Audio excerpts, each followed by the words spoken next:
All right, we are live on YouTube.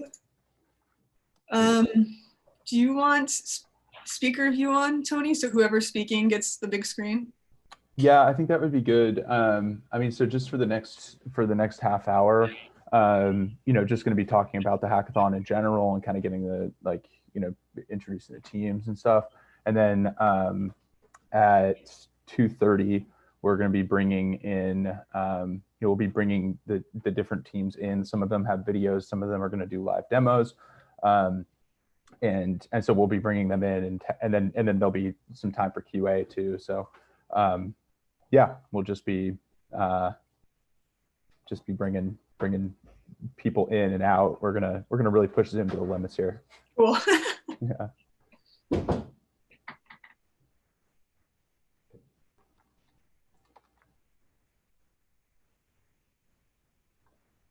Just let me know when you see somebody pop in that you want made a panelist. Sure thing. Yeah. Michael, do you want to be in here, or should we bring Annabelle in, or both of you?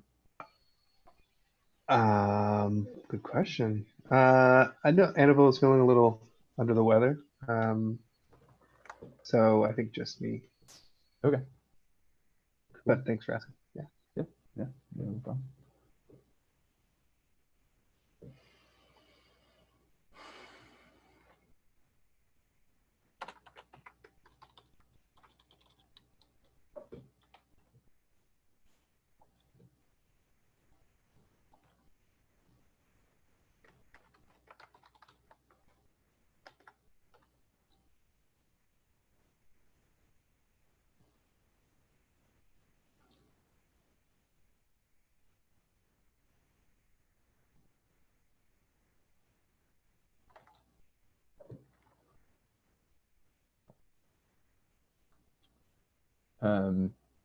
Summer, if you could bring Jeff House in here too.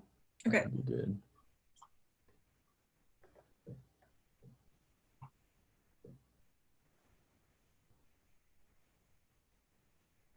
Hey, Jeff. How's it going? Good. Good to see your face. Haven't seen you for a while. Yeah. I dig your backdrop.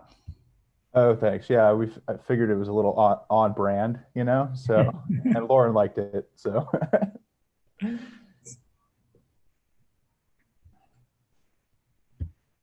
I guess so. Just I don't know. A lot of people have been doing Zoom calls and things like that throughout the last 24 hours.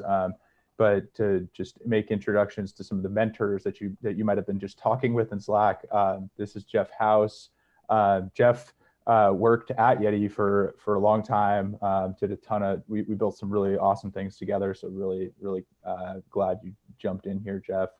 And then we have Patrick Neeman too, who runs.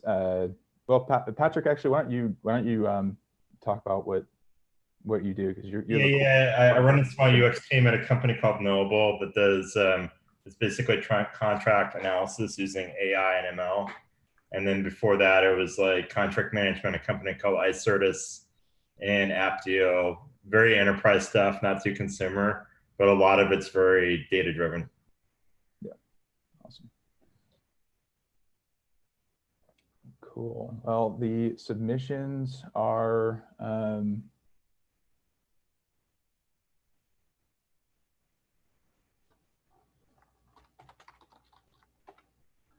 submissions seem to be coming in.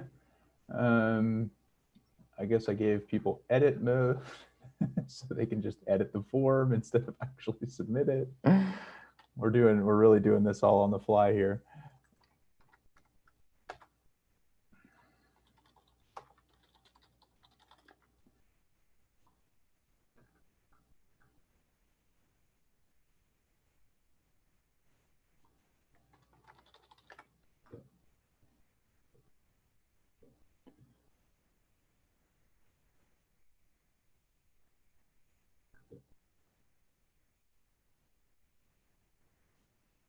Cool.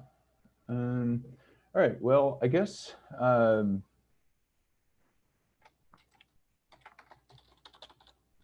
as we wait for people to filter in, and then I know Rudy and Madeline are putting together the order in which we're going to be doing the demo presentations. So they'll have that out shortly. I think there was a little bit of trouble with the form.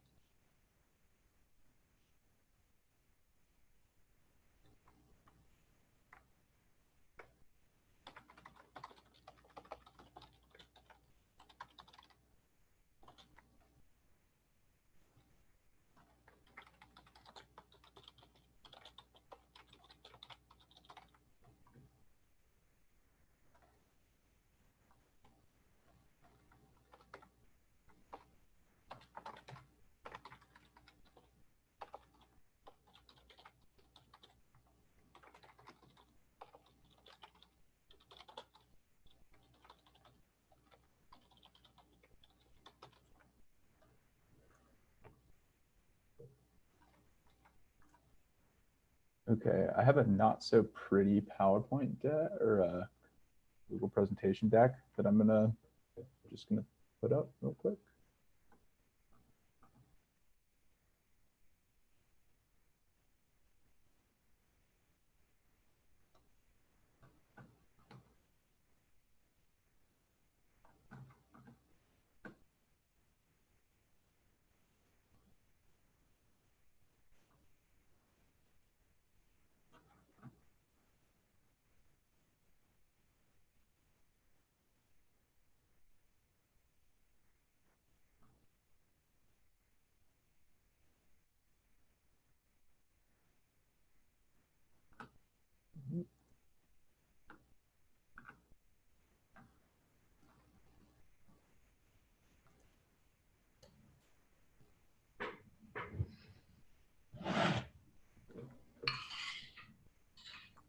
All right.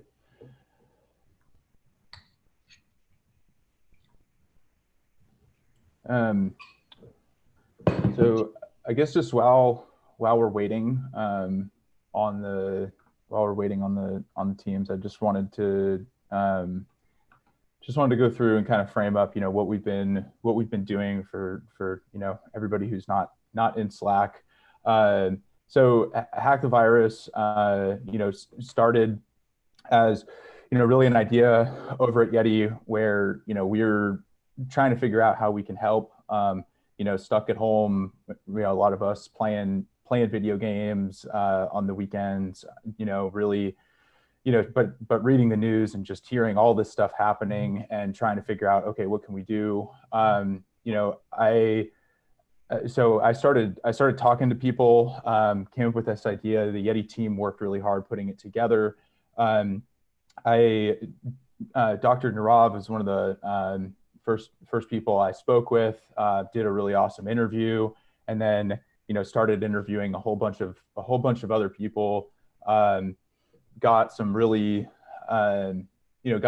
good insights from Dr. Daphne and Ben Colonna in the medical space.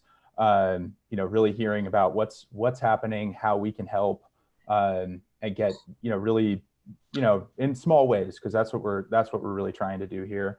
And then really started expanding this a bit more to include small businesses. Talked to Mike Simonson, the president of EO San Francisco, just about how businesses are being affected, and Denise Tran, who owns 4 different restaurants around San Francisco, who's just seen a lot of the effects on her business and her staff.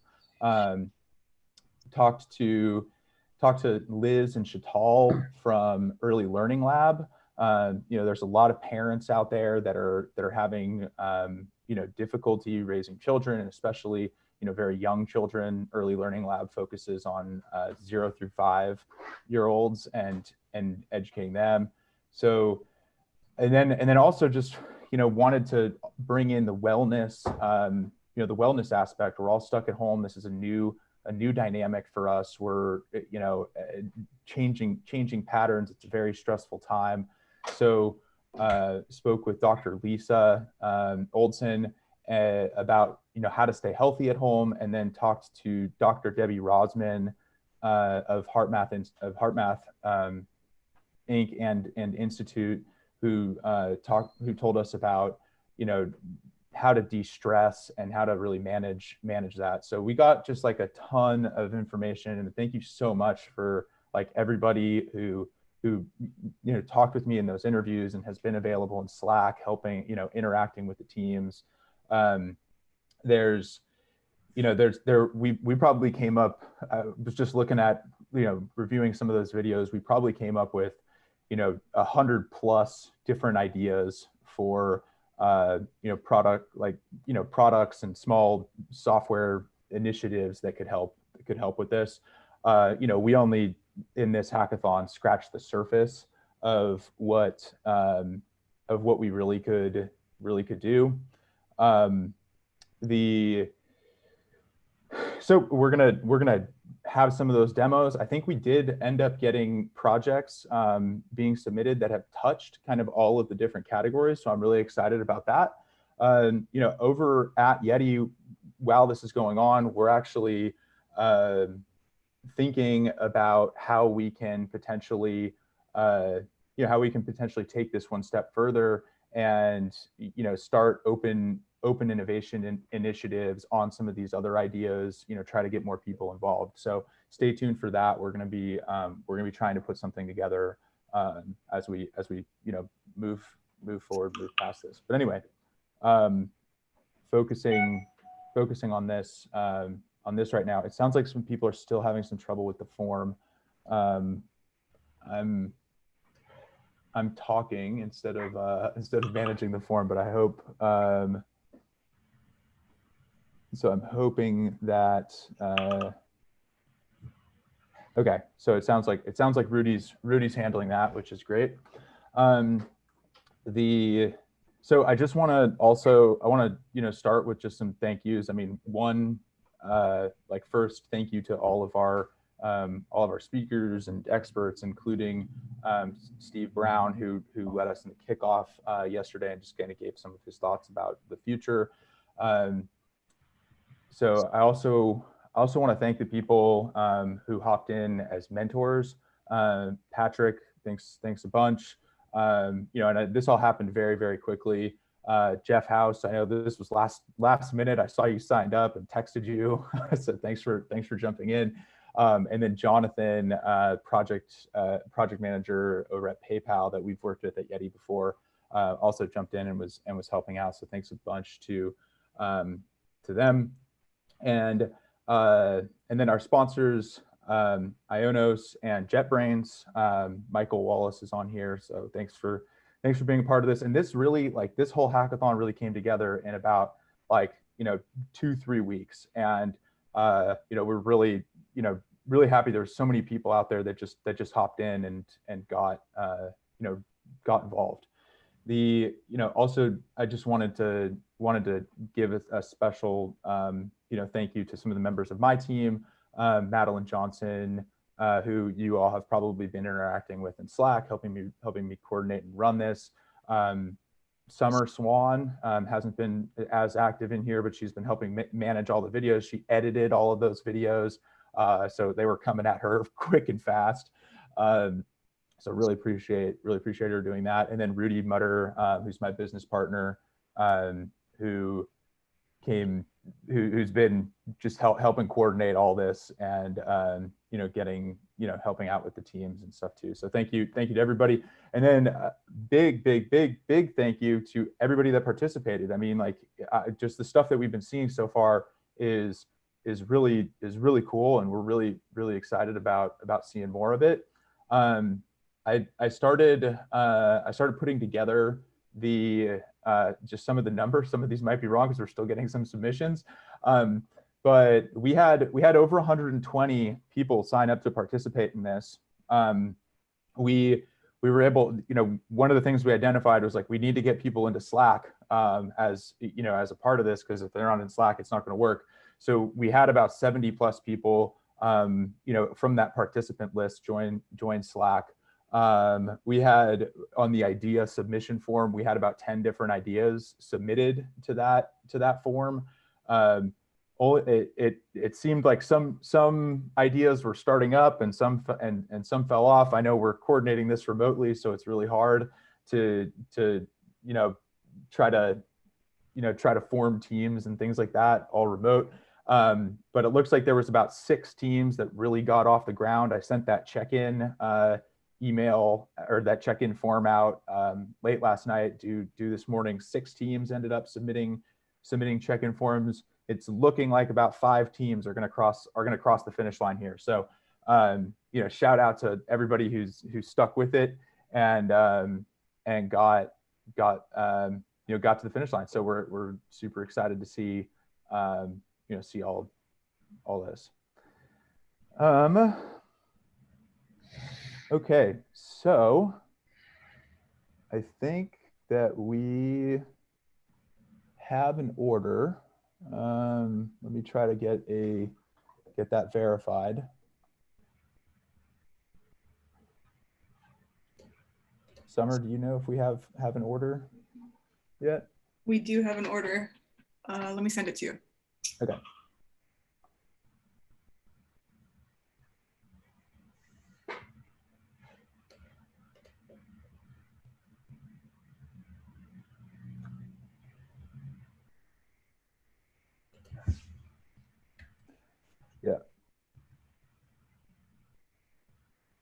Yeah, so we did tell everybody that it was going to be at 2:30, so we might want to sit tight. We don't know how quickly or how long it was going to be for us to get all coordinated in Slack.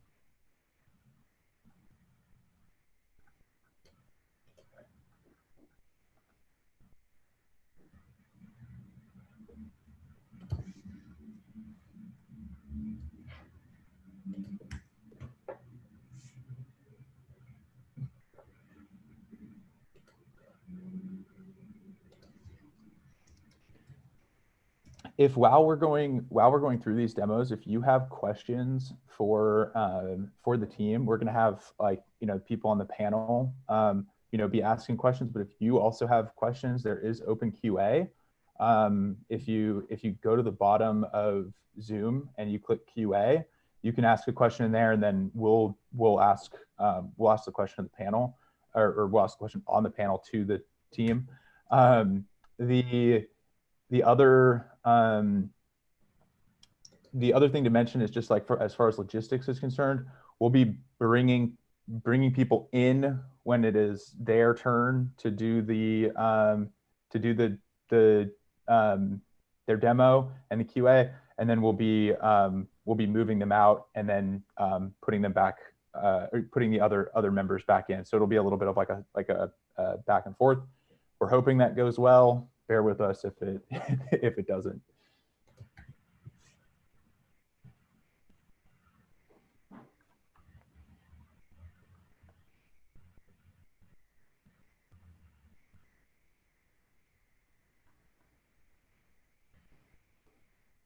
Okay, it looks like we have we at least have somewhat of an order going.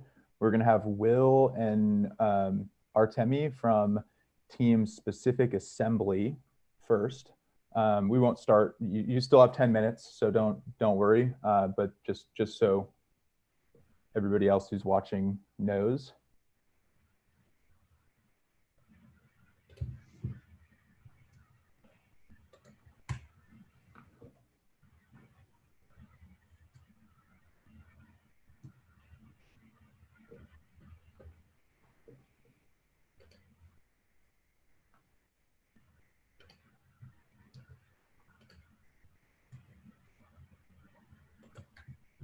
Oh man, I really screwed up this demo submission form by making it editable, huh?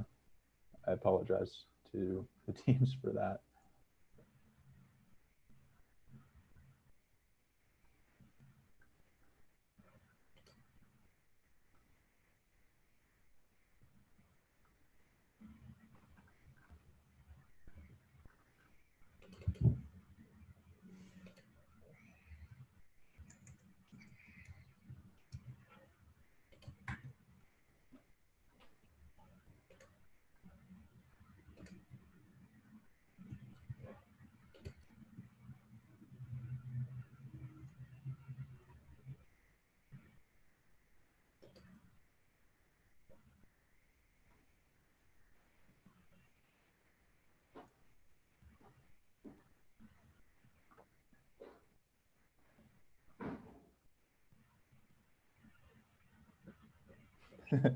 Someone says forms are hard. Yeah, I agree. They're always a pain in the butt.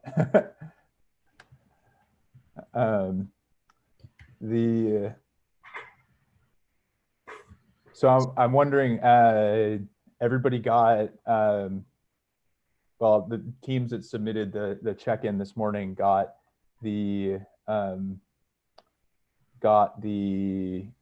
Audible credits. Does anybody know what they're going to be listening to?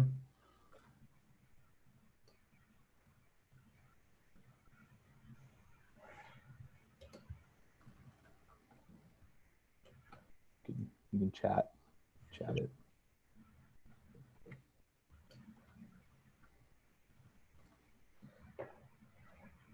Oh, okay. We've got an order. We've got an order listed out here.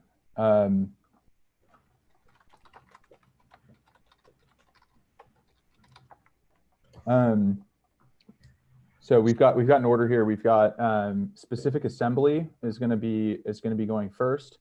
We've got Team X, and they renamed themselves Team Bad. I told you there's no bad.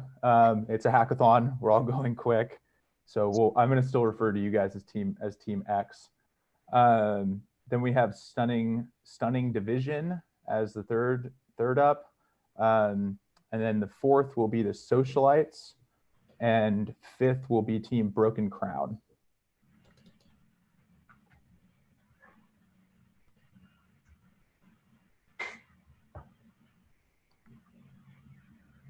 It sounds like Toby has something to say.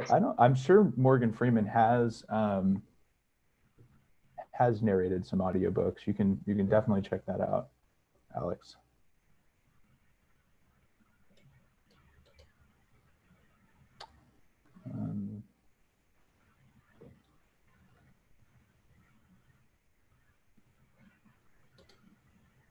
I'm not sure if Toby was on a team, so.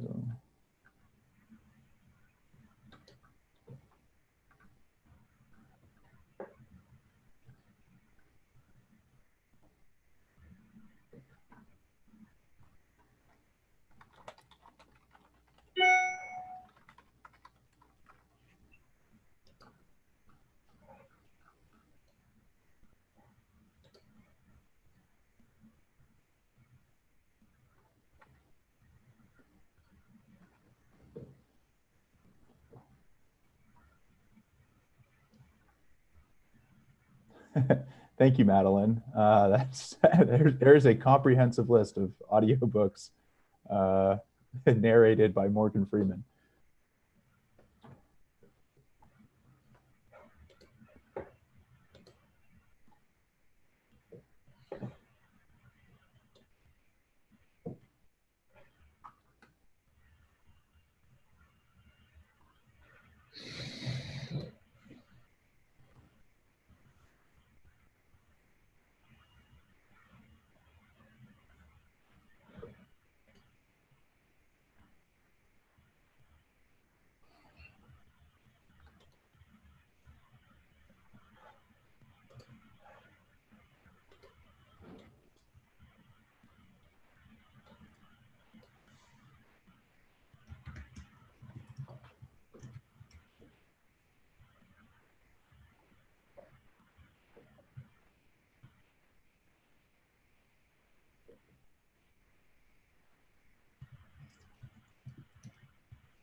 Malcolm Gladwell talking to strangers. Nice. If anybody here does want to join the Yeti book club, we do a book every month. Sometimes business, sometimes programming, sometimes product design related. As an example, this month we've read No Country for Old Men, which Madeline just said she's reading, surprisingly. But we used to do charcuterie and wine in our office, but now we're doing it all virtual. So I'm willing to have other participants in there.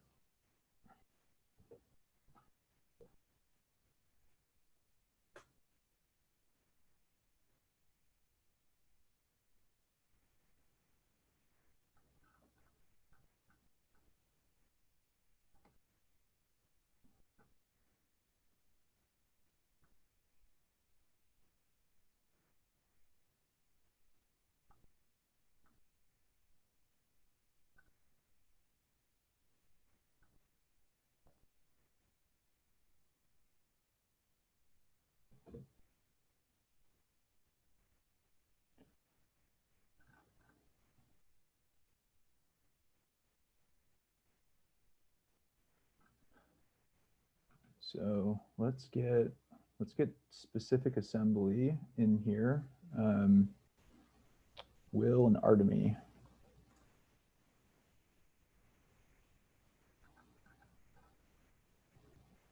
Summer, do you want to bring them in?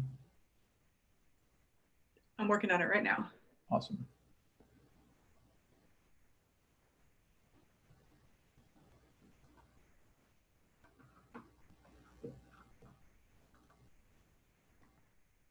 Hello.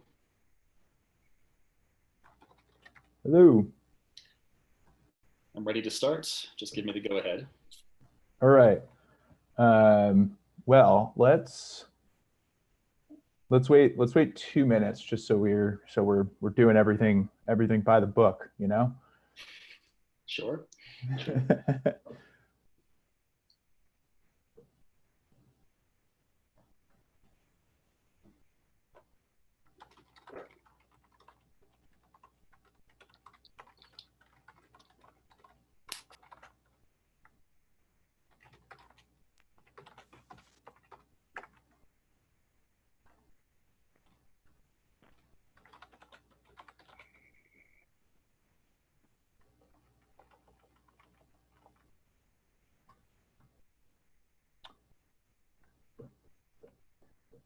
Cool. So one of you, which one of you is going to be sharing your screen first? Because I know there's going to be two different people sharing screen. So Will, you're going to share first. Okay. All right. If you wanna fire that up, we can do that. So we're going to give each team about 5 minutes. I've told them to try to get the presentation done in about 3 minutes, so we can do at least 2 minutes of Q&A. We have, as I mentioned, we have 5 teams, so we're not gonna there's not gonna be a buzzer, and you're gonna be yanked off the stage with a virtual cane. But let's just try to keep it there. All right. Well, let's start going, because we're just 1 minute over. No, we're right there. We're right on time. Okay, cool. So this is team specific assembly. I have Will and Artemy with me. Do you guys want to take it away? Yeah, thank you. Thanks, Tony. Thank you. So as Tony just said, our team is specific assembly, and our team members are Allison, Artemy, Ayman, Catherine, Miriam, Miguel, and myself, Will. So we worked on the well-being track. We were inspired by Dr. Rosin's presentation, especially her quote that this time more than ever, we need to take care of each other instead of self-obsessing. And also her insight that the cure for panic and anxiety is more human connection. And that's because human connection affects physiological change. It dampens stress, it reawakens the mind's higher functions, and it opens the door to hopeful thoughts. So we wanted to foster this connection at a local level. And to that end, we designed Co-Care, which you can see right here on my screen share. So Co-Care is a safe space where users can offer help to those in their neighborhood or request help from the citizen volunteers. So let's take a look at our design prototype first, and then I'll turn it over to my colleague Artemi, who's on the development side. Okay, so we're right here, we're on the home page. You can choose whether you need help or whether you want to help. So let's do need help first. Well, first let's take a quick look. So here we have the fold, going below the fold, some things that our volunteers can help with, and profiles of some of our volunteers. Okay, so let's say you need help. Click there. Okay, so then you sign up, put in your personal information. And down here we have some check boxes for, you have to be over 18. You also need to say that, like, oh, I've been following the COVID guidelines. To my knowledge, I don't have symptoms. And then sign up. Okay, so now Jackie here has an account, and Jackie can choose what she needs help with. So currently there are 4 options. There's grocery shopping and delivery, pharmacy pickup and delivery, conversation and social support. And this is something that we would be really interested in developing more. And then post office pickup and drop off. So let's choose grocery shopping and delivery. And then we can write a note. Jackie can write a note here giving more information. So she would like some halal meat from her local deli, and she needs about 1 pound. And then Jackie says how she would like to be contacted, either by email or by phone number. Call to action button, and we have a pop-up. Thank you, your request has been submitted. One of our volunteers will reach out to you shortly. All right, let's start over. Let's go back to the home page. And let's say that we want to sign up to be a volunteer. So we'll click, I want to help. All right, same sign up screen as we saw before. Put in your personal information. And the checkbox is down here as well. Sign up. All right, so now Benjamin has an account. So now Benjamin can see people in the neighborhood who need help, people he can help. So for example, there's Jackie, right? We just met Jackie. So Jackie, again, needs help with groceries. You can see that by the icon there. And she's 0.3 miles away from Benjamin. And Benjamin can reach out to Jackie to help her through phone or through email. Going down, we see Jonas Salk. He needs medication pickup every 2 weeks. You can see the icon there representing the pharmacy. And so forth and so on. Alexandra wants social connection, social support, I should say. And Gianna would like social support and yeah, and again, you can contact them there. So that's where we're at with our design prototype. So now I'm going to turn it over to my colleague Artemi, and he's going to discuss the development side. Take it away, Artemi. Hi, everybody. So let me stop sharing my screen here. Sorry. Let me share my screen.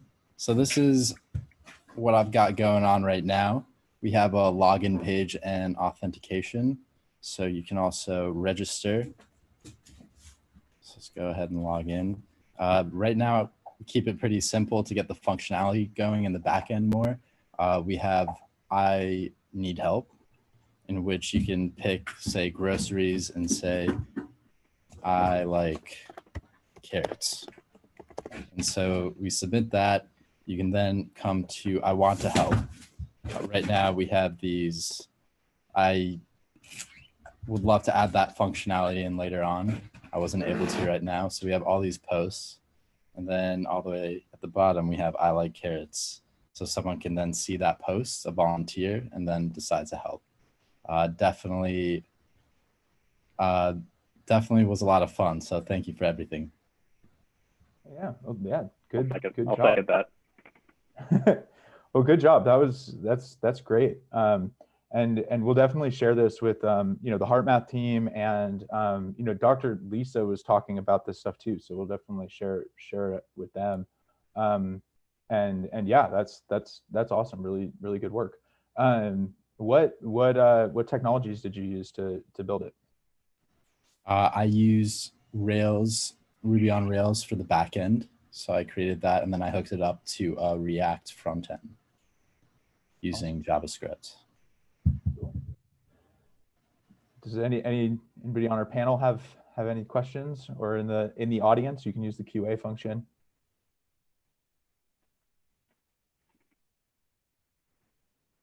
Awesome work, guys. I had one question / thought around Nextdoor. Maybe if you had looked into that at all. I'm curious if they offer any sort of like authentication. I don't know if you could like log in through Nextdoor or something, but it seems like there's a lot of overlap to be leveraged there potentially. Mhm. Yeah, from what I know of Nextdoor, I'm not an expert on the app, but it's centering communication between neighbors, but maybe not so much like helping your neighbors out, right? Yeah. So Totally. Hopefully we're taking it a step further towards building those connections. And I know like Nextdoor kind of has like a slightly, I don't know, not bad, but like, there's a lot of like online, there's like an account online called the Best of Nextdoor where it's like people saying things or like don't make any sense or like being passive aggressive. And, that's the danger you run into with any kind of social platform. But we would really, our goal with this would be to avoid all of that and just get right to the human connection. Yeah. Well, yeah, that's awesome. And I think, it is really great. Just something that you were able to create really quickly. I guess Eamon just chimed in too that you guys used Figma for the designs. Very, very cool. Yes, that's exactly right. Yeah. Thanks, Simon. Awesome. I have a question. It's Patrick. Oh yeah, go for it. Yeah. Question: have you guys thought about like putting in the amount of time commitment somebody would want to donate into the app?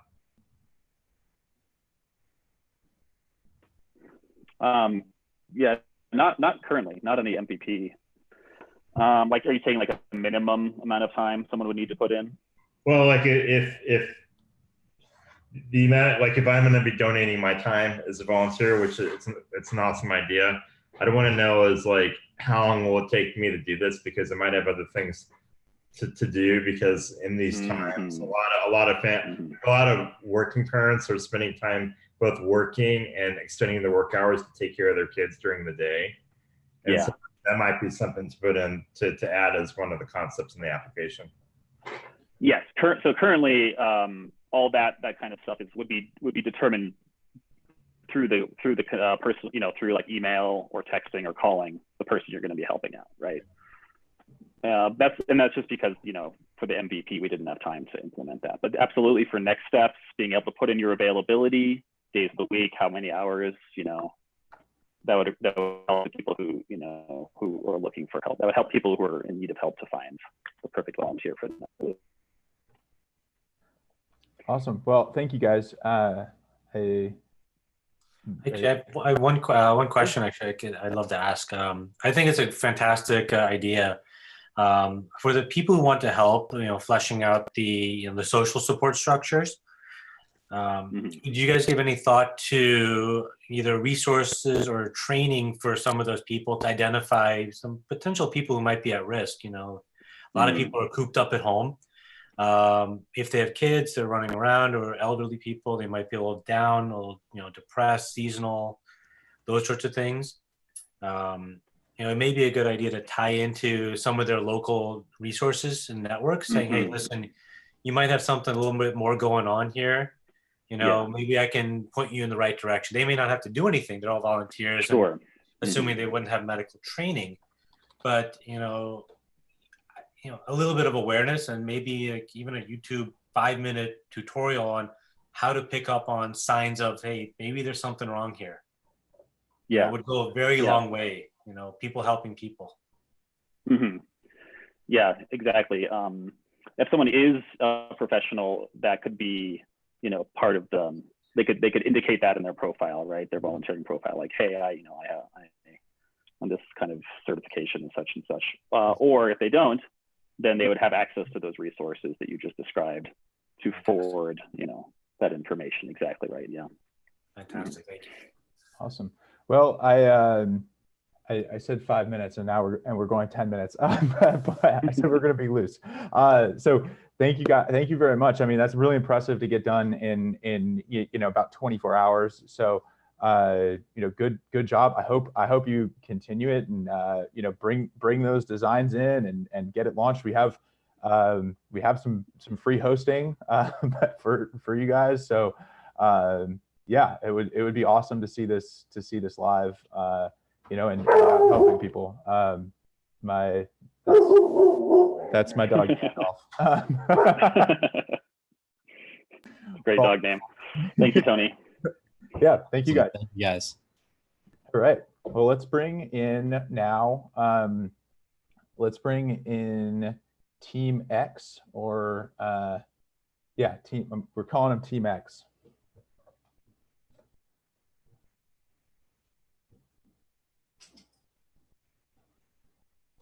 Michael Wallace said well done. So just nope. All right, so we've got Alex with us from Team X.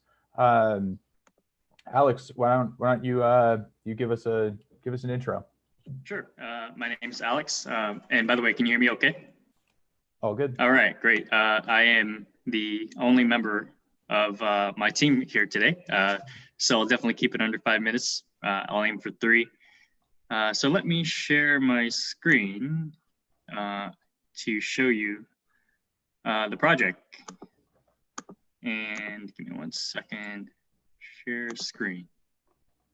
Okay, so I've got a GitHub, and the product we're trying to create is called Skills Hub. And it's basically, we're on the education track. And, currently a lot of people are quarantined at home, or unfortunately, some people have even lost their jobs. And so with the combination of these things, seems like we have a lot of free time on our hands.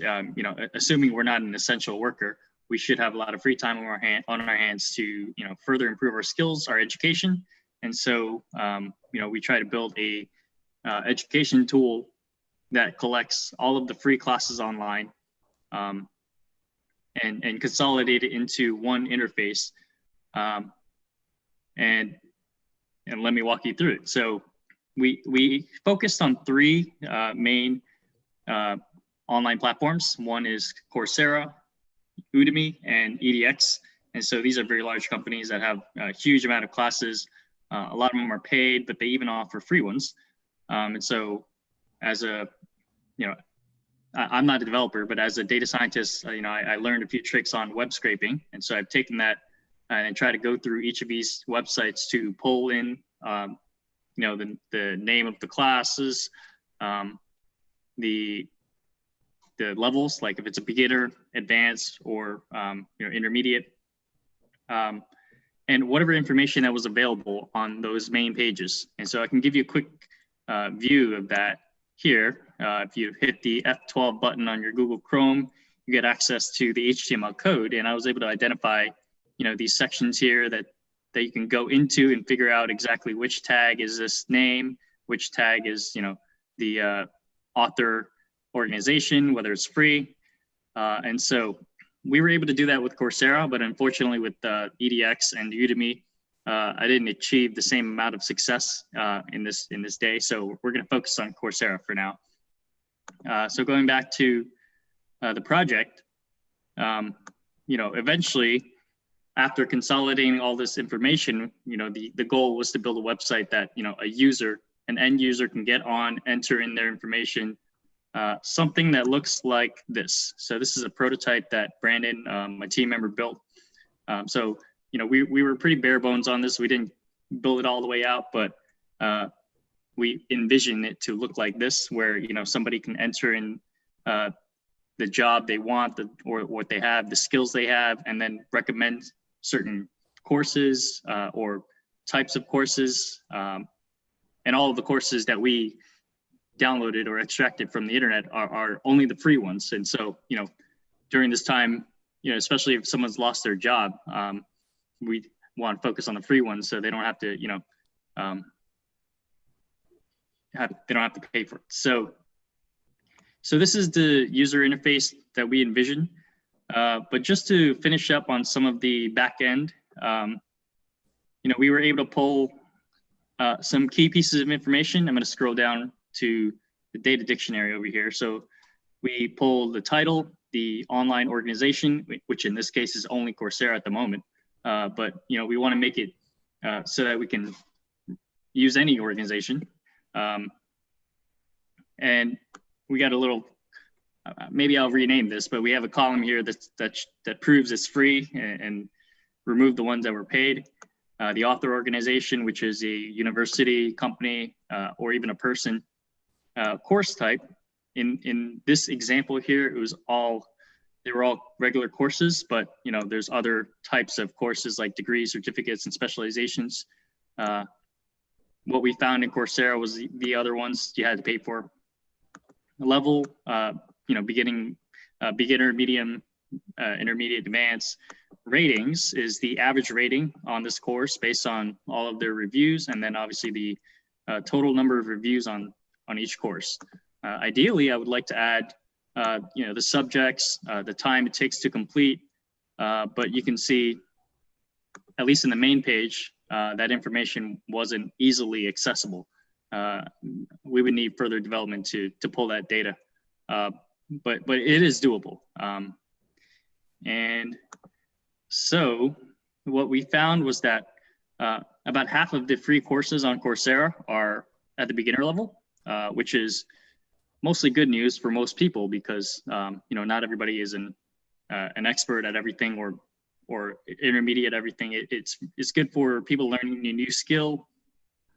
It also helps you because it's like a teaser before you invest more time and resource into devoting into a single career. You can take a free class to figure out, is this what I really want to do? And if it is something that I really want to do, you can then, further invest more resources into the more advanced courses. And so this doesn't surprise us that, the more advanced the course is, the less likely it's free or the less free options there are. But that's pretty much it. So that's as far as we got. Hopefully in the future, we can add more functionality. I spent a lot of time actually just troubleshooting how to pull all of the data, but for Udemy, for example, I was blocked. They had they knew that I was using automation to pull the data, and so they blocked. And then for EDX, I've got to figure out. I still have to figure out why it doesn't work there, but that's as far as I got. And then thanks to Brandon for his elegant design here. So I'll share it up here too. But at the bottom left, this is where I like the most. A little strange though, because having people rate their own skill sets, that can be challenging, but the recommender of the courses is a pretty cool thing. And that's as far as we got. Yeah. Right on. Well, yeah, I know you had a small team to begin with, and I know that there was some trouble, getting the team all there throughout it. So awesome job. I mean, considering you had some difficulties you were working with. I guess I always just want to know kind of what technologies were you using to do this? Yeah, so I did everything in Jupyter Notebook in Python. So I've got is this it? Yeah, that's the code up here. Everything's in Python. So it's basically all scripted out. And then I've imported certain packages that help us scrape the data.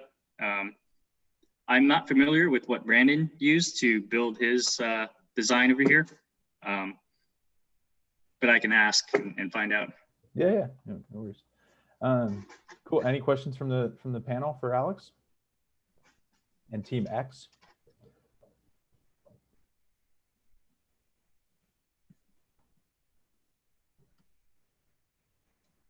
Oh, we've got some QA here.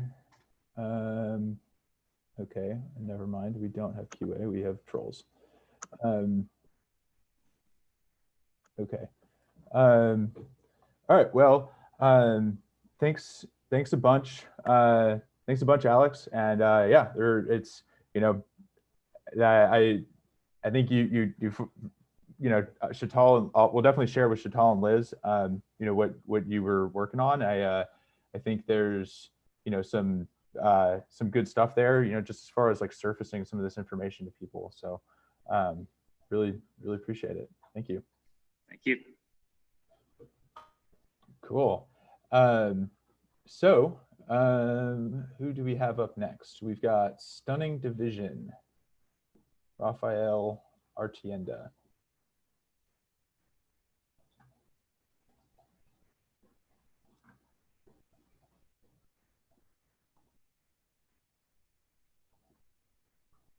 Unmute, start video. All right, can you hear me?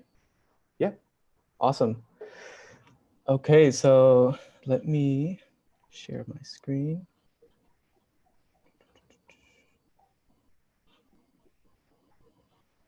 Okay, are you able to see my screen?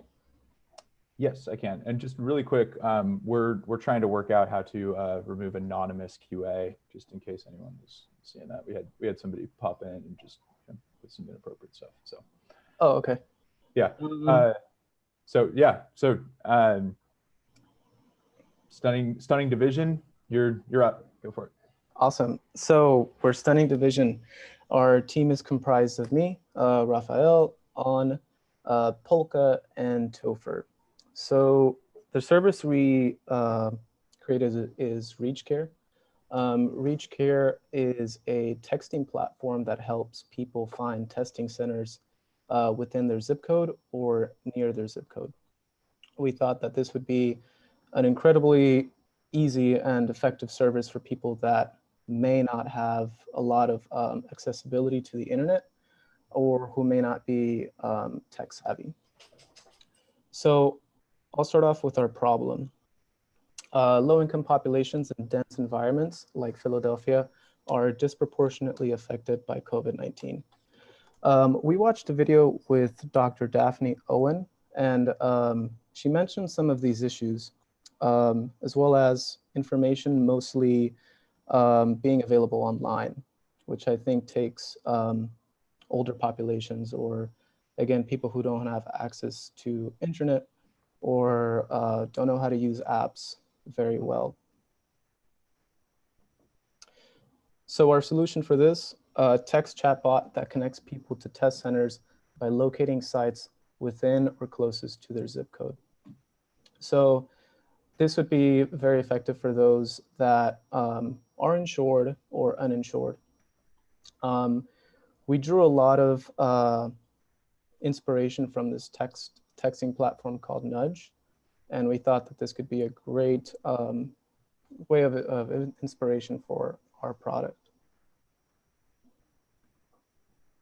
So our project, we decided to utilize Philadelphia as our pilot city for this.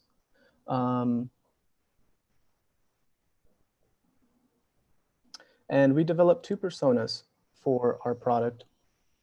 First up is Michael Robles. Michael is an essential worker. He's a delivery driver for FedEx, and he wants to get tested just to make sure if he's positive or negative. His job is really necessary for him to stay afloat, but he also wants to be responsible and make sure that he's potentially not infecting any coworkers or his family members. Michael does not have a lot of experience with apps, and he doesn't have internet at his house. So this puts him at a disadvantage. And our product can be of service to him. Mary, she's within the target range of about 70 years old. She currently owns a flip phone, so accessing internet for her through a smartphone would be quite difficult. Technologies used, Topher and Polka did an amazing job here. Docker, this was used as a containerization and to run multiple services. Ngrok to expose local web servers to Twilio, Django as our web framework, Twilio to handle our SMS, Postgres as our database, the zip code API to find the nearest zip codes. And this is a diagram that Topher created for our architecture.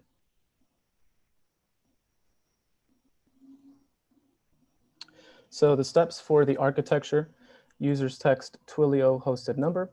Twilio makes HTTP post requests to ngrok.io. Then ngrok.io forwards requests to local ngrok servers. Local ngrok servers forward requests to Django. Django looks up user questionnaires, state in progress by phone number. Then Django processes the current text sent by the user using the state from the database. And finally, during the last step of the questionnaire, the nearest testing site is determined using the zip codes API.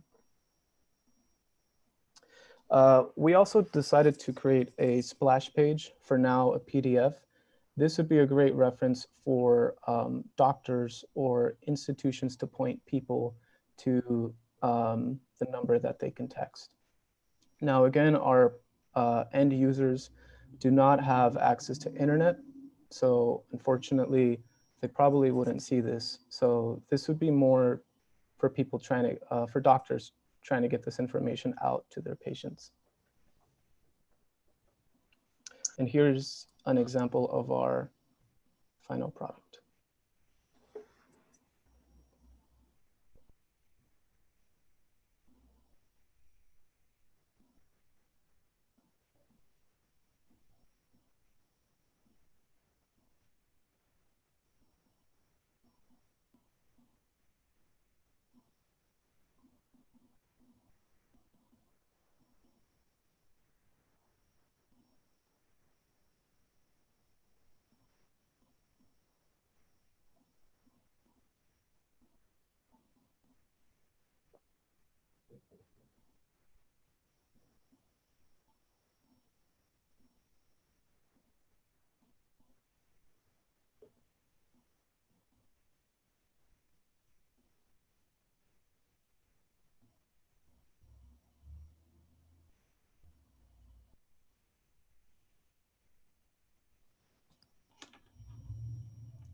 All right, that is it for us. I think next steps for our product, given more time, would make the to make this more user friendly.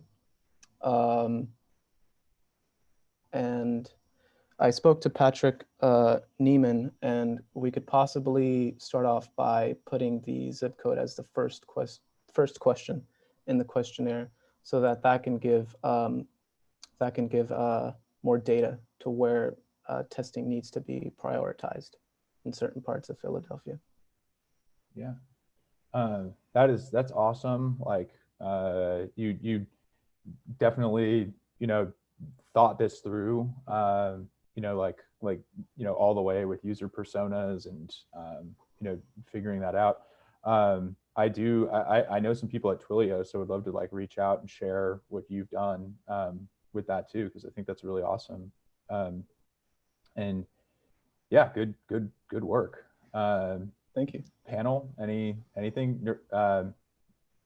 Neerav, I know you're in Philadelphia as well. Yeah, this is in my backyard, so I'm very impressed with this platform. It's bare bones. I can tell you, I do telemedicine visits with my patients. A lot of them don't have smartphones or laptops or iPads. They have these old Motorola flip phones, but they can get text messages. I think it's a great way to reach people. I've even done three-way calls with people through their children when they're at nursing homes. So you have to find a way to reach people who are otherwise unreachable. One comment I have is I love the fact that you asked the questions, mild or severe. In the severe, if they answer yes, would you consider adding a, question saying, do you feel like you cannot breathe? Maybe direct them instead of to a testing center to a hospital. Yeah, those were certain things that we did think about. We were trying to weigh out the options of how detailed we should be. Sure. And, making sure that we don't make the questionnaire too much of a lengthy process. So I think next steps would also be that to kind of reword it and also think about how long the process is for people to receive information. Sure, and I think it's fabulous. You guys have put a lot of thought into this, and I know for a fact that a number of my patients in this area, and Dr. Daphne's too, I'm sure, would actually take advantage of this technology. Because it's simple, it's easy to use, and it will reach a lot of people.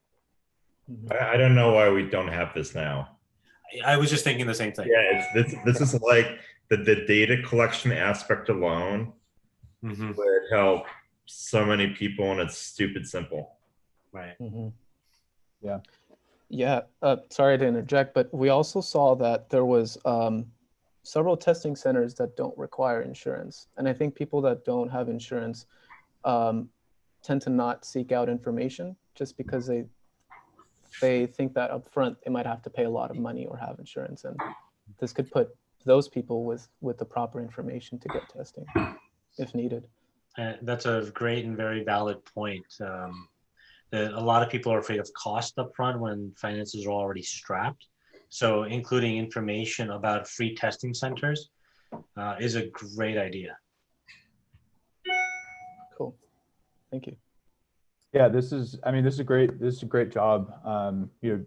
We'll try to make some connections for you if you are still looking to build on it. I think, and even getting input from some of the people that were on this panel and others that to help build out the tree of how you would direct people would be really, really cool. So yeah, good job. Good job. Have you guys thought about doing an Alexa skill too, for like Echo?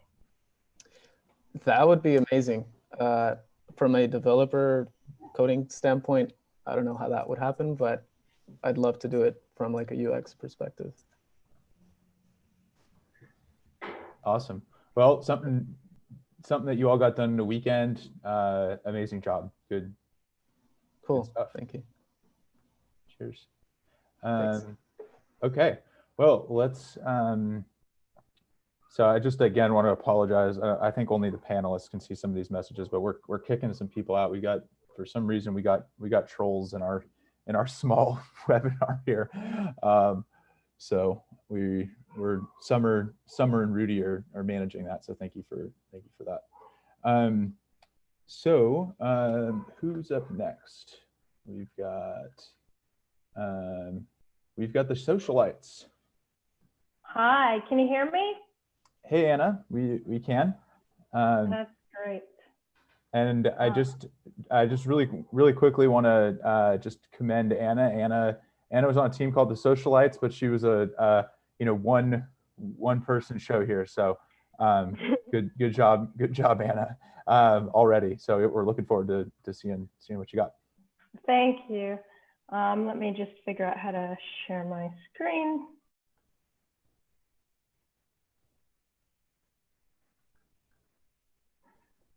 All right, are you able to see my screen? Yep. Okay, great.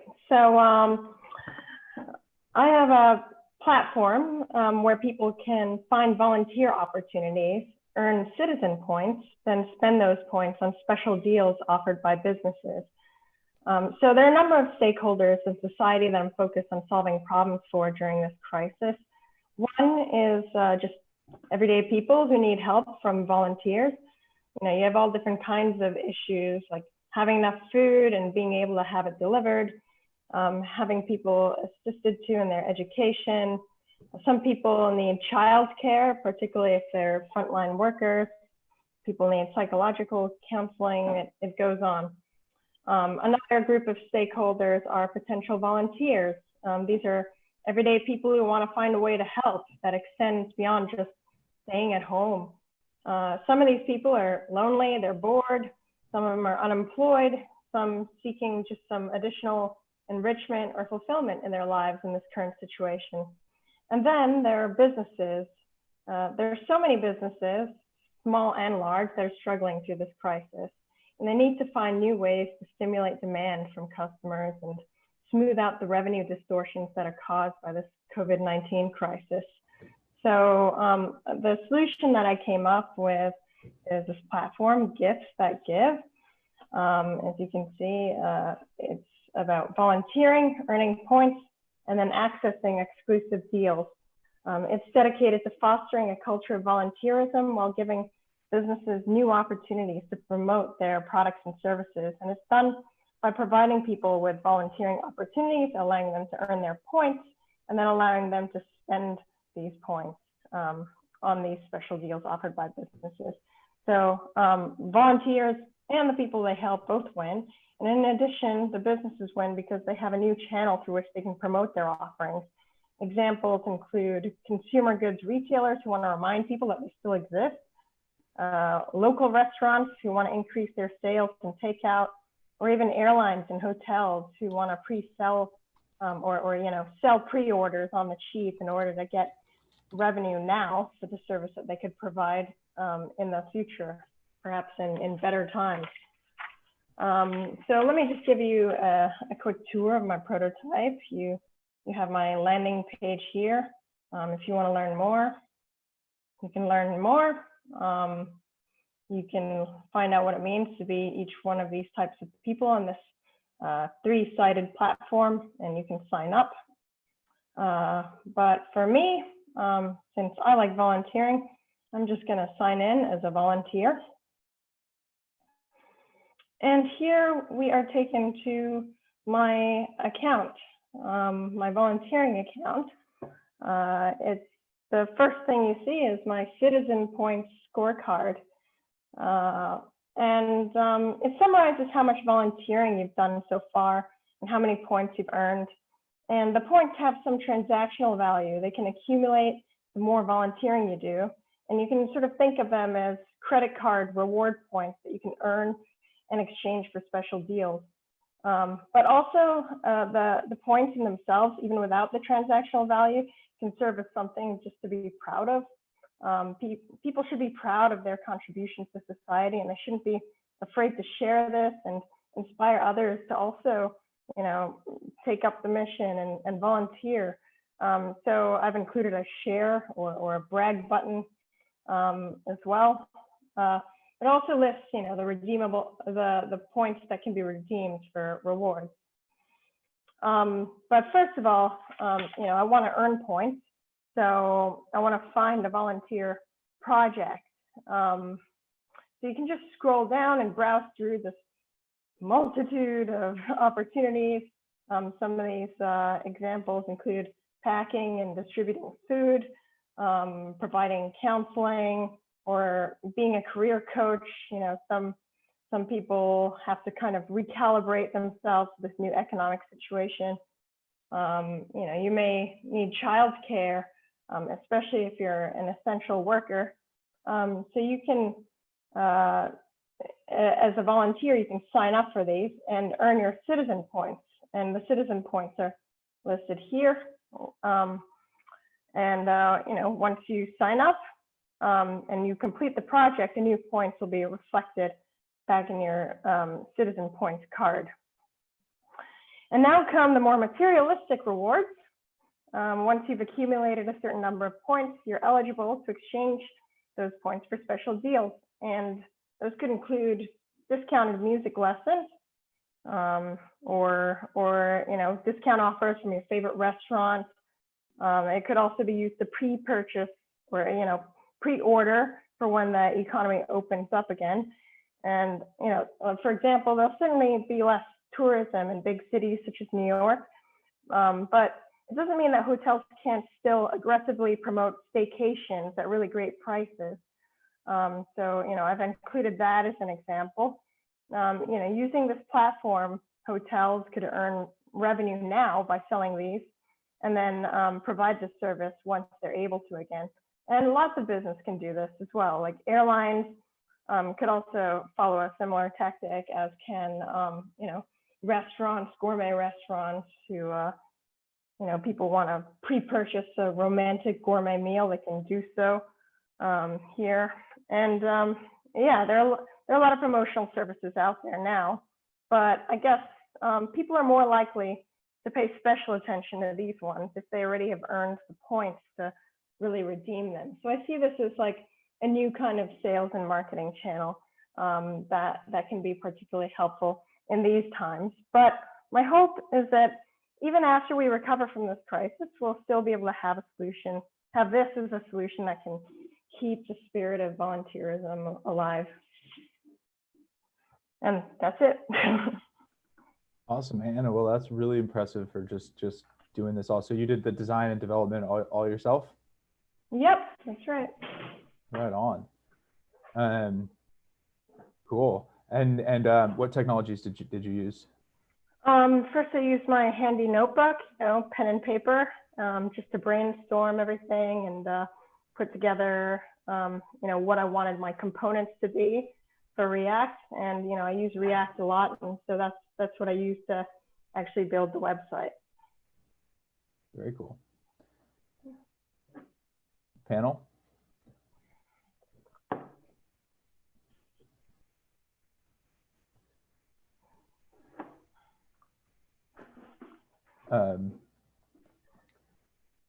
Cool. Have you thought about like, you know, how you would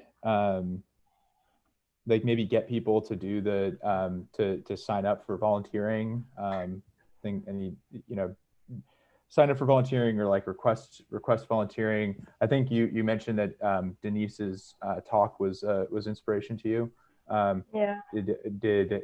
Yeah, I mean, is it just, would you maybe just like go to local restaurants and or you know, communities? I guess what's also fun, we had the presentation earlier about doing the volunteering. Maybe this is maybe they combine, you know? Yeah. I mean, I guess in terms of finding volunteers, I think there would be a lot of people who would be open to doing remote volunteer work. For example, tutoring people or providing, you know, coaching sessions, those types of things. And that should be an easy sell.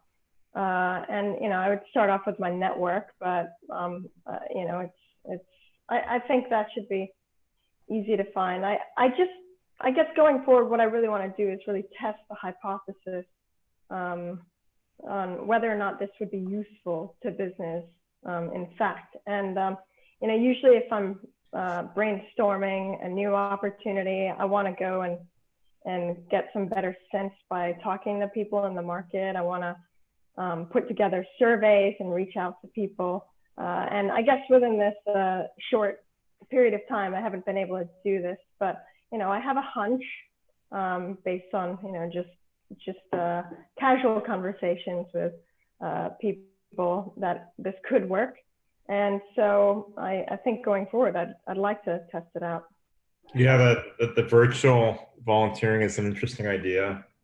Nobody's really solved this problem. You know, but I think because everybody has more quote free time now, it might actually be solvable. It might be something people are interested in. Yeah. Well, Anna, this is really good work, and we'll make sure that Mike and Denise see it too, to maybe get you start getting you some of that feedback as well. Okay, wonderful. Yeah. Thank you. Well, yeah, and I also I know, Anna, you are looking for a job right now. So it's just, this is a great case study. So hopefully, you know, we'll link put your LinkedIn on it, and hopefully we get some people reaching out to you as well. That's great. Thank you very much. Cool. Thanks, Anna. Appreciate it. Thank you.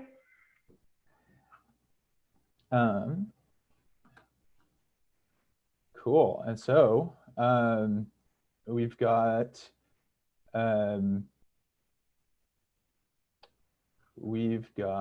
next up, last but not least, Team Broken Crown.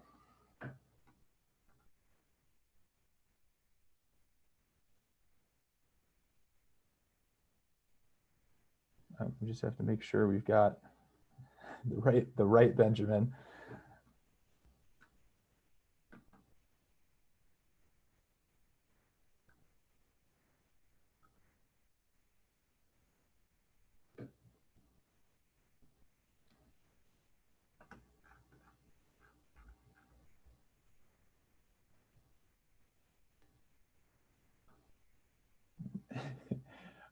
We're getting you in here.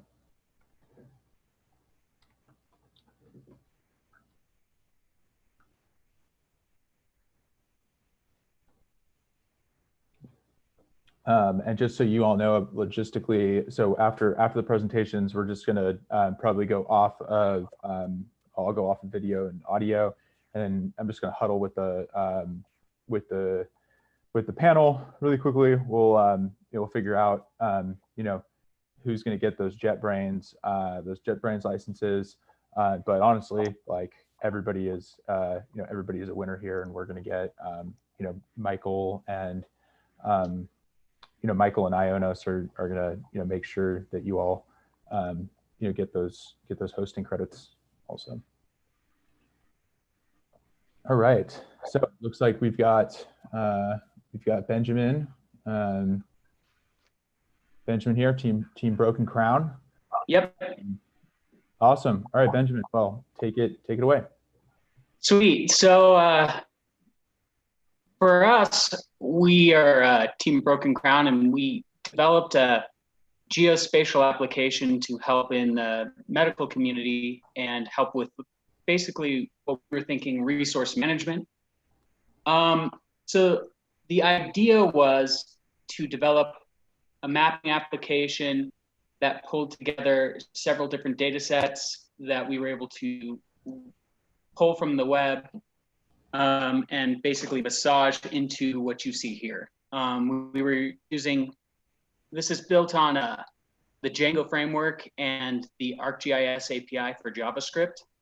So we used ArcGIS Pro to actually get the data massaged and put it into SQL tables and all that. And we are pulling this from ArcGIS Online. That's what you're seeing served.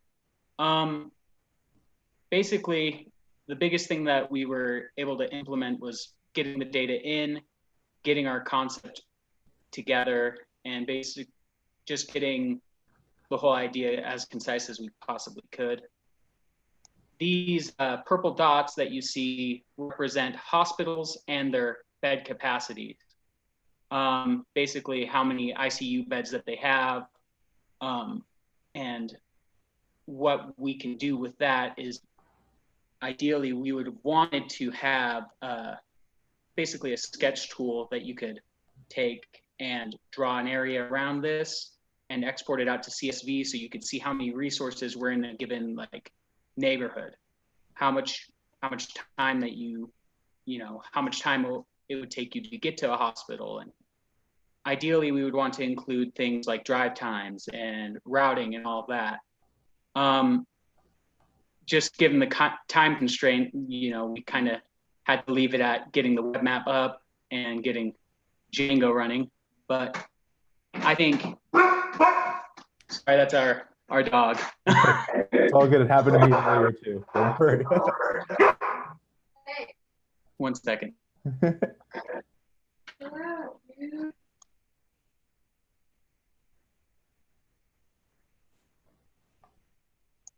Sorry, had to quiet the dog down.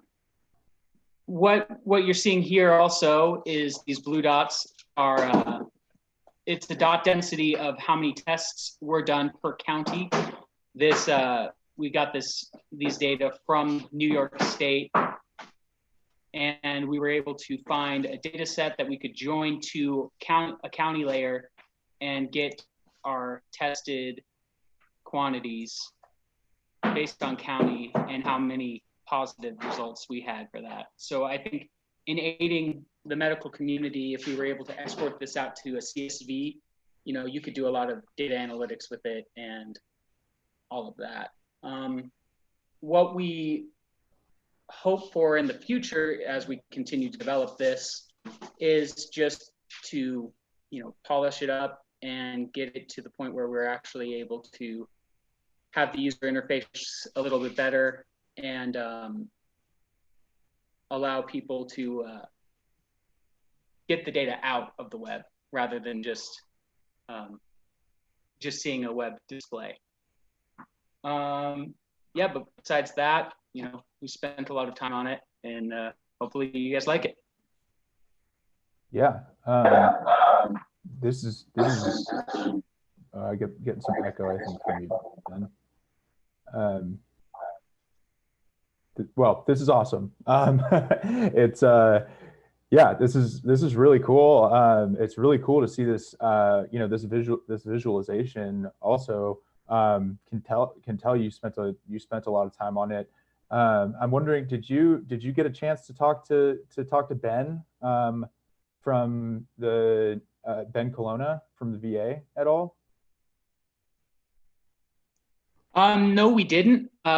We basically just watched the video, and I specifically honed in on what he was saying, and that was kind of our idea to like solve that problem that he raised. Yeah. Well, I'll definitely. I wish he was here to see this and talk through it. But I will definitely make sure that he gets a chance to check this out. This is really cool. Yeah, absolutely. And you know, I think, did we share our GitHub link with you guys or anything like that, so that way we can get you guys access to our code and all that, or just a demo of it? Yeah, because this is serving locally. Yeah. Well, we'll at least have this video. Yeah. Oh yeah. And yeah, I mean, do you think that you guys will end up getting this put up live? Yeah, that's what we're hoping to do, is actually finish it up and actually hone it in a little bit. And then we have a few data analytics tools that we were able to like do web scraping and stuff and get some of that data put in here. And we're hoping to do some more of that to get like insurance providers in areas that they provide around these hospitals, so that way we can allow the users to interface a little bit better. Yeah, well, that's really cool. Yeah, and hopefully Michael can hook you up with some hosting too. Cool. Panel, anything? At least from my standpoint, from a medical perspective, this is very important in terms of analysis of granular data, especially looking at things like longitudinal tracking of virus patterns. You know, where are we seeing outbreaks at any given time? Where are we lacking testings? You know, for instance, looking at this alone, if you look at West Islip, you know, only a handful of tests were done out there, and there's a center with X number of ICU beds. So if we're looking at the component of the ICU, and if they're all full, then we can expect a larger outbreak in that particular community. Maybe we can use that to divert resources like ventilators or masks or other personal protective equipment to that particular community. You know, it's definitely important to look at this. You can map this on socioeconomics. You can map this on health insurance, regionality, access. There are large numbers of data that you can get from this sort of granular, look. So, thank you guys for putting this together. And this is, I think, on a regional and national scale, something that's highly usable, depending on what layer you put on it. This is Patrick. Adding one more comment. This is awesome. There was a visualization I saw around the Italy outbreak, and you could literally map a lot of the outbreak to specific train lines. And so it'd be kind of interesting to see, New York's kind of interesting. It's just it's so dense, but I would want to know, like in other areas of America, how well it maps to the interstate system, and seeing like where the spread is and how focused it is based on how people are transmitting it, right? Because that's what it seems to be a lot of. Like, it seems to be a lot of people grouping together and using specific modes of transportation. So the purple dot layer that you're seeing is actually a national data set, and they have all the ICU beds that are available in most of the counties in the United States. We would hope to get as comprehensive as a data set as we were able to like basically massage into New York. And that's ideally what we would like to do, and hopefully get out to for people to use. Pete, could you move over to Seattle? Yeah. This is awesome.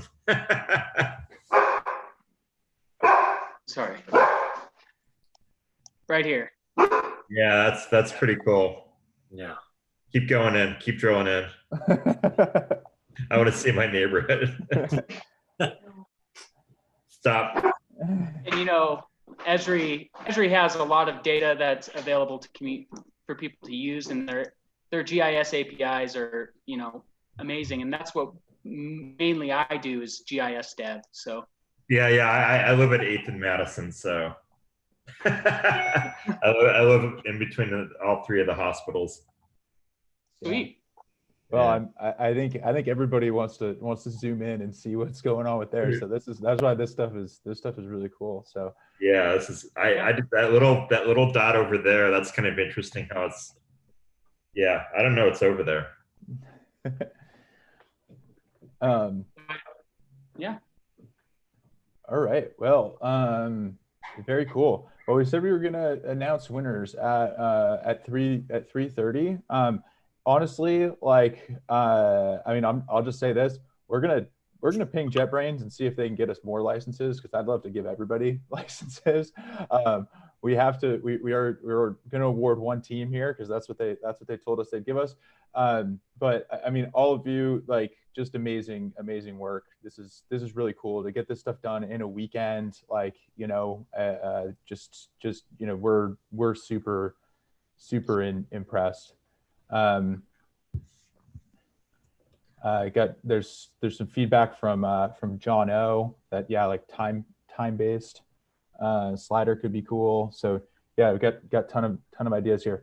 But anyway, so we're gonna just huddle up. We're gonna huddle up between the panelists, and then we'll be back on shortly. So stay on if you want. We'll be back soon.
All right.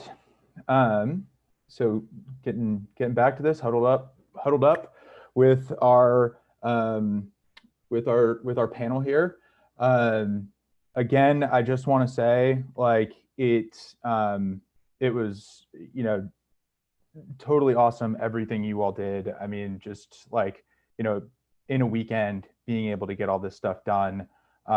Really hats off to you, and like, it's been great. We will, all of the submissions will go into our press release, and things like that getting out there. I know Ionos is going to be pushing it out as well. So feel proud of yourself. If you ever need anything, reach out to any of us.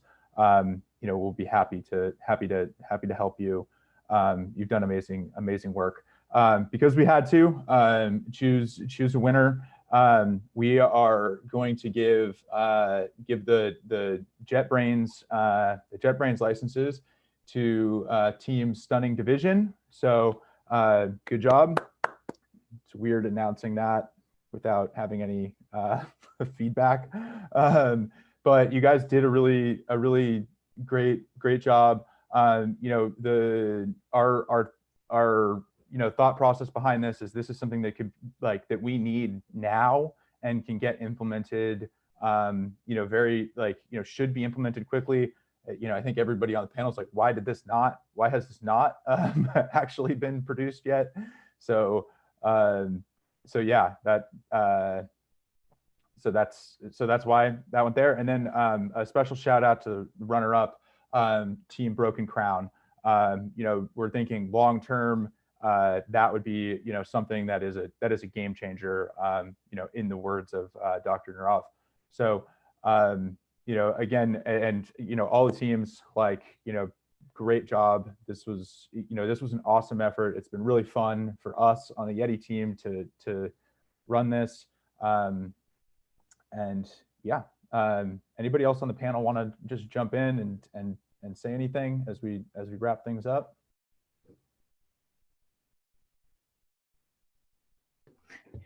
Awesome job, everyone. I think it's been a while since I've tuned into something like this, but continue to be impressed by what people can pull together in such a short period of time.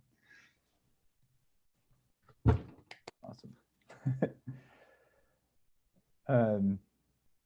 I also want to say, great job, everyone. It's very, awesome to see people who are not in the medical field kind of working together to help us all out. A short-term need is definitely there. Long-term need, pattern recognition, and then everything in between. People helping people is how we get through this as a society.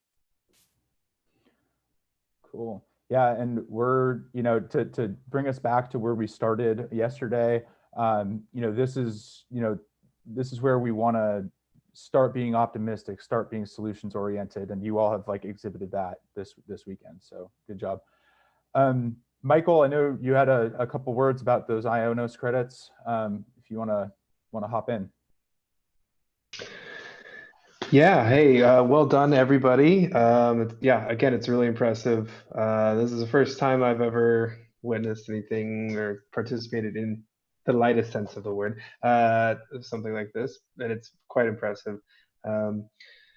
So we decided to divvy up the credits evenly amongst everybody that submitted a project. So that's $2,000 worth of credits that covers everything we offer except for enterprise cloud offerings.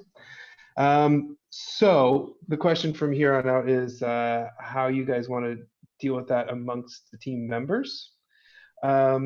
So I will get the team information from Tony and the Yeti team, and then I think we had to envision a different way, but I think it would be best if you guys, depends if you guys want to take this forward or if you just want to use that for other projects or whatever. I don't know how you want to do it, but my email I can put we can chat, and you can do it. Yeah, exactly. And then just if you guys can come to a consensus on how you want that split up, the 2,000 between each team, and then I can guide you how to either put that towards an account that's existing. I don't know if anybody already did create an account at ionos.com, or guide you further how to set that up through customer care.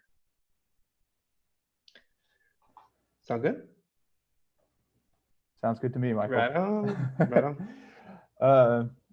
Cool. Well, yeah, another big thank you to you all. You know, if there's anything that the Yeti team can continue to do to support you as you bring these bring these further, please let us know. We would love to see this stuff go live.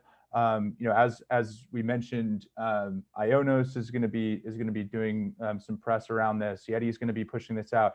We're gonna really be looking. We do see this as being urgent and meaningful, and so we are going to be reaching out to the networks that we have and the connections that we have to try to get some of these ideas out there into the world.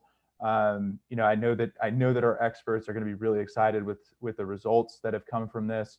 So yeah, thank you all again. Stay safe, stay healthy, and yeah, I feel blessed to have you, and a lot of gratitude to have you all have been a part of this. So thank you very much. Bye. Thanks, everyone. Well done.